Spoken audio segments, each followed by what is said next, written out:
ओम नमो भगवते वासुदेवाय। भूभागांचं वर्णन करता करता शुक महामुनी आता हरिवर्षाचं वर्णन करायला सुरुवात करतात. हरी म्हणजे सिंह. हे जे हरिवर्ष खंड आहे त्यामध्ये भगवान नृसिंह रूपाने राहतात. संपूर्ण शरीर माणसाचं आणि मुख मात्र सिंहाचं आणि हातापायाला नख सिंहासारखी असं ते रूप त्यांनी धारण केलं. ज्या कारणानं भगवंताला हे रूप धारण करायला लागलं ती जी कथा आहे ती कथा शुक महामुनी सांगतात. पुढे जेव्हा 7व्या स्कंधाला सुरुवात होईल तेव्हा मी तुला ते सांगेन, त्याचं वर्णन करीन.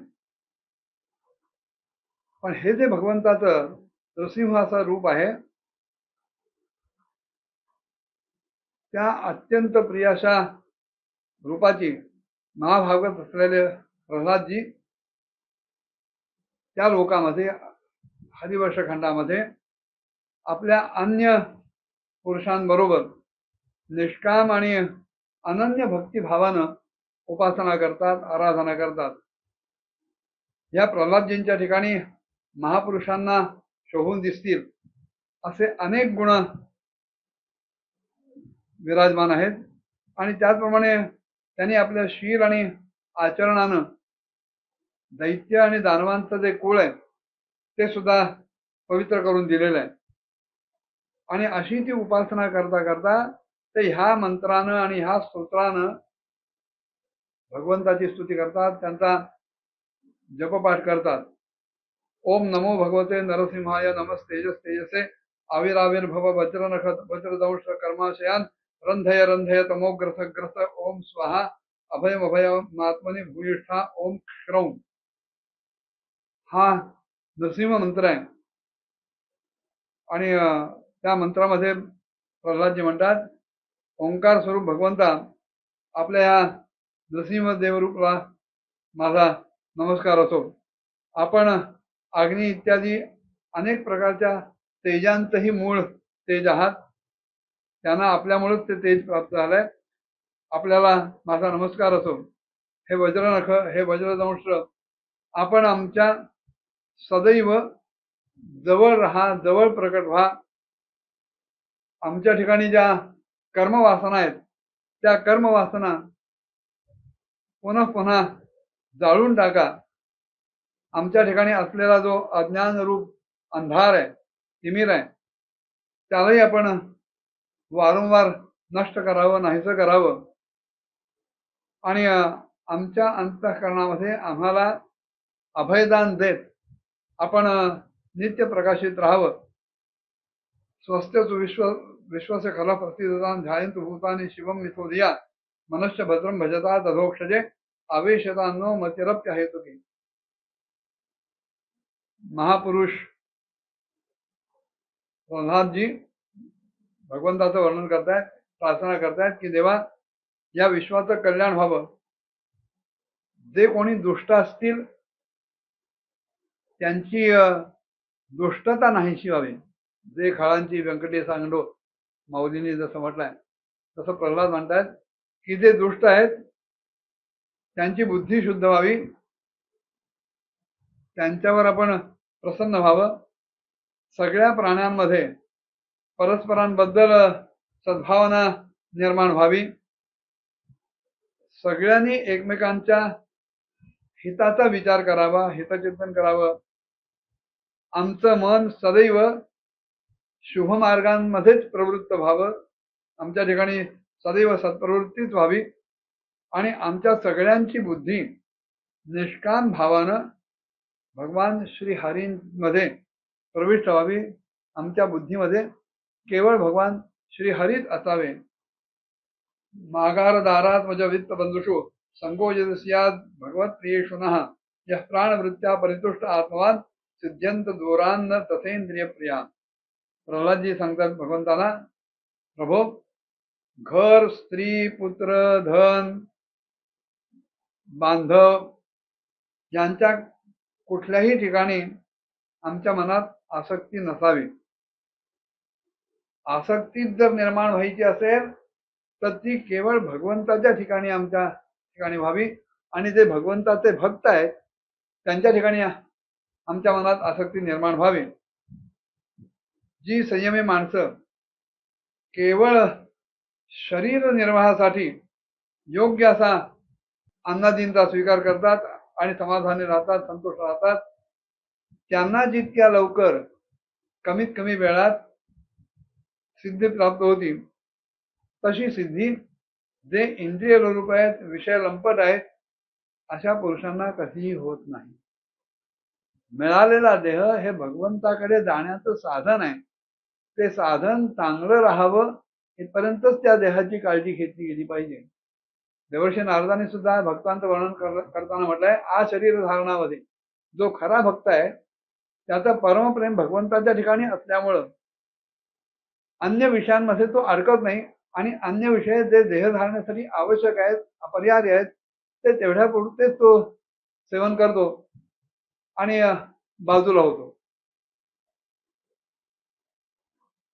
मुळात भगवंतांनी निर्माण केलेला हा जो संसार आहे, ही जी सृष्टी आहे, ही सृष्टी ही इंद्रिय तृप्तीसाठी नसून केवळ जीवन निर्वाहासाठीच असली पाहिजे आहे. आणि ज्या कामामुळं, ज्या गोष्टींमुळं रजोगुण वाढतो, प्रेम, विषाद, क्रोध, अहंकार, स्पृहा, भय, दैन्य, चिंता इत्यादी गोष्टी ज्याच्यामुळे निर्माण होतात, त्या सगळ्या गोष्टी माणसानं टाळल्या पाहिजेत. त्या करता कामा नयेत. असा वागला तरच त्याला भगवंताच्या भक्तीकडे वळता येईल, भगवंताची भक्ती एकाग्र चित्तानं करता येईल. यत्संगलब्धम निजबीज वैभवम तेसम मोह संस्पृशताम हि मानसम भारत तेजवंत श्रुतिभिर गतोंगजम कोवैल सेवेत मुकुंद विक्रम. ह्या भगवत भक्तांच्या संगतीनं, त्यांच्या सहवासामुळं, त्यांच्या समागमामुळं भगवंताचे तीर्थतुल्य असे अनेक चरित्र भाग आपल्याला ऐकायला मिळतात. ते ऐकल्यानंतर आपणही पवित्र होतो आणि त्या चरित्र भागातून त्यांची जी असाधारण अशी शक्ती आहे, त्यांचा जो असामान्य असा प्रभाव आहे, ह्या सगळ्याचं सूचन या चरित्र कथांमधून होतं. आणि ह्या अशा चरित्र कथांचं वारंवार श्रवण करणाऱ्यांच्या कानांच्या माध्यमातून, कानांच्या रस्त्यानं भगवंत हृदयामध्ये प्रकट होतात, प्रवेश करतात आणि जीवाच्या ठिकाणी असणाऱ्या सगळ्या प्रकारच्या दैहिक आणि मानसिक मलांचं निर्मूलन करतात, ते मळ नाहीसे करतात. मग असं असताना त्या भगवत भक्तांचा संग कोण बरं करणार नाही? जो शहाणा आहे, जो जाणता आहे, ज्याला भगवंताची आसक्ती आहे, तो निश्चितच अशा या भगवत भक्तांचं संगती सेवन करेल. यस्यास्ति भक्तिर्भगवत्य किंचना सर्वैर्गुणैस्तत्र समासते सुराः हराव भक्तस्य कुतो महद्गुणा मनोरथेना सती धावतो बहिः. ज्यांच्या ठिकाणी भगवंताबद्दल निष्काम भक्ती आहे, त्यांच्या हृदयामध्ये सगळ्या देवता, धर्म, ज्ञान इत्यादी सगळ्या गुणांसह परिपूर्ण होऊन सदैव निवास करतात. पण जे कोणी भगवंताचे भक्त नाहीत, जे विषयांचेच भक्त आहेत, त्यांच्या मात्र जवळ ह्या महापुरुषांचे असे गुण हे कसे काय येऊ शकणार? कारण जे अभक्त आहेत, जे विषय लंपट आहेत, विषय लोलूप आहेत, जे देहालाच मी मानतात, अशांच्या ठिकाणी विषयांचं आकर्षण असल्यामुळं आणि विषय हे जड असल्यामुळं परम चैतन्य रूप भगवंताचे जे गुण आहेत ते ह्या जड स्वभावी अभक्तांकडे येणं शक्यच नाही. पुन्हा त्यांच्या ठिकाणी अनेक प्रकारचे संकल्प निर्माण होतात की जे तुच्छ विषयांमध्ये बाह्य विषयांमध्येच सदैव घडत असतात. हरिहर साक्षात भगवत शरीरनाम आत्मा शेषाणाम व्यवतोयमीप्सितम हित्वा महावस्तम यदि सज्जते ग्रहे तदा महत्वम वयसा दंपतीनाम. ज्याप्रमाणे जलचरांना, माशांना वगैरे पाणी अत्यंत प्रिय आहे, त्यांच्यासाठी पाणी हाच मोठा एकमेव आधार आहे, त्याचप्रमाणे साक्षात श्रीहरी हेच खरे तर सगळ्या देहधारी जीवांचे प्रियतम आत्मा आहे. पण त्यांना सोडून, त्यांच्याकडे दुर्लक्ष करून, त्यांची उपेक्षा करून जर एखादा कोणी महत्वाकांक्षी मनुष्य घरदारामध्ये आसक्त राहिला तर त्या अवस्थेमध्ये स्त्री पुरुषांमध्येच केवळ आपलं ज्येष्ठत्व प्रस्थापित करून आपल्या आयुष्याची इति कर्तव्यता तो त्याच्यात मानत राहील, पण त्याच्या ठिकाणी मात्र गुणदृष्टी कधीही अस्तित्वात असणार नाही. आणि म्हणून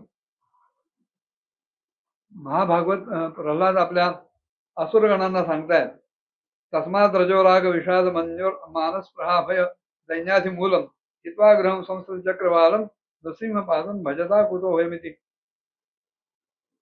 तेव्हा असुरगणांनो, तुम्ही तृष्णा, विषांबद्दलची तहान, राग, विषाद, क्रोध, अभिमान, इच्छा, भय, दैन्य, मानसिक संताप आणि त्यांना कारणीभूत असणारे अन्य विषय, त्याचप्रमाणे जन्म मरण रूप असा हा जो संसाराचा गाडा आहे, त्याचं वहन करणारे, तो संसार चक्राचा गाडा वाहून नेणारे घरदार, बायका, मुलं इत्यादी ज्या काही गोष्टी आहेत त्या सगळ्यांचा त्याग करा आणि केवळ भगवान नृसिंहांचं ध्यान करा.